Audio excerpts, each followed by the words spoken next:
Pizza کھانا چاہتا ہے. آج سے تقریباً 50 سال پہلے 30-40 سال پہلے کسی کو پزے کا پتہ نہیں تھا, کھانے بھی تھے, چل بھی رہا تھا, لیکن پسند کریٹ کی جاتی ہے. جب وہ کریٹ ہو جاتی ہے آپ محسوس کرتے ہو اگر یہ میری زندگی میں نہیں تو میری زندگی میں کچھ بھی نہیں. اگر مجھے پڑھا لکھا دکھنا ہے تو مجھے فل سوٹ پہننا ہے. اگر مجھے فلاں سکون چاہیے تو مجھے فلاں مقام پہ پہنچنا ہے. ہمارے استاد فرماتے ہیں کہ امریکہ میں ایک زمانہ تھا کہ اس زمانے میں واٹر بیڈ بنا تھا, تو انہوں نے کیسے وقفے بنائے تھے امریکہ میں.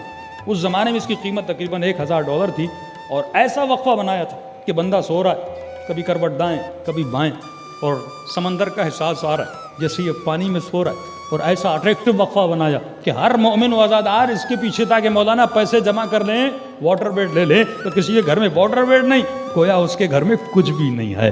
یہ چیزیں جو ضرورتیں جو ہم پیدا کرتے ہیں, سوال یہ ہے ضرورتیں تیرے وجود میں پیدا کون کر رہا ہے؟ کیا ضرورتیں خدا کی طرف سے آ رہی ہے یا شیطان کی طرف سے آ رہی ہے؟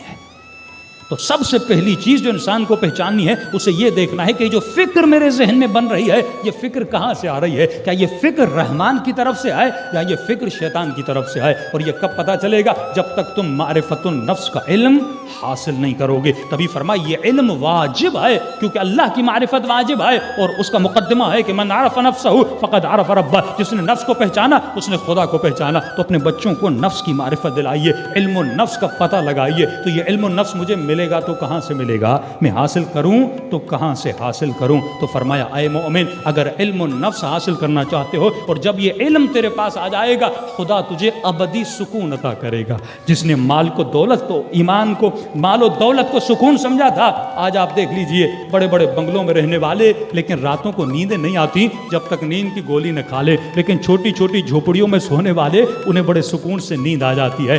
کس دنیا نے نظریہ دیا اگر بلینئر بن جاؤ گے تو تمہاری زندگی آباد ہو جائے گی. آج دیکھیے پورے ویسٹرن ورلڈ کو سب سے زیادہ جو سوسائڈ ہوتا ہے وہ کہاں پہ ہوتا ہے؟ ویسٹرن ورلڈ میں ہوتا ہے. بھئی اگر مال کا نہ ہونا ناکامی تھی تو غریب ملکوں میں سوسائڈ ہونا ہوتا. آج اسلام آباد چلے جائیے, بڑے بڑے ایکٹر بڑے بڑے سنگر آپ دیکھیں گے, بالی ووڈ کے ہالی ووڈ کے, مال بھی ہے دولت بھی ہے گاڑی بھی ہے, لیکن صبح کو دروازہ کھولتے ہیں کیا دیکھتے ہیں؟ وہ لٹکا ہوا ہے. اس کے پاس دولت تو آ گئی, لیکن دولت فرماتے ہیں بیوی, دولت, گھر, گاڑی, یہ جتنی چیزیں ہیں یہ ٹیمپریری سکون تو تجھے دے سکتے ہیں لیکن ابدی سکون نہیں دے سکتے. ابدی سکون کہاں ملتا ہے؟ فرمایا ابدی سکون کو باہر تلاش مت کیا کرو. ابدی سکون باہر کی چیزوں میں نہیں ہے, ایکسٹرنل چیزوں میں نہیں ہے. مولا ابدی سکون کہاں ہے؟ فرمائیے اتنی آسان چیز ہے اور اتنی بہترین نعمت ہے کہ جس کو تلاش کرنے کی ضرورت نہیں ہے. ابدی سکون خدا نے تیری ذات کے اندر رکھا ہے.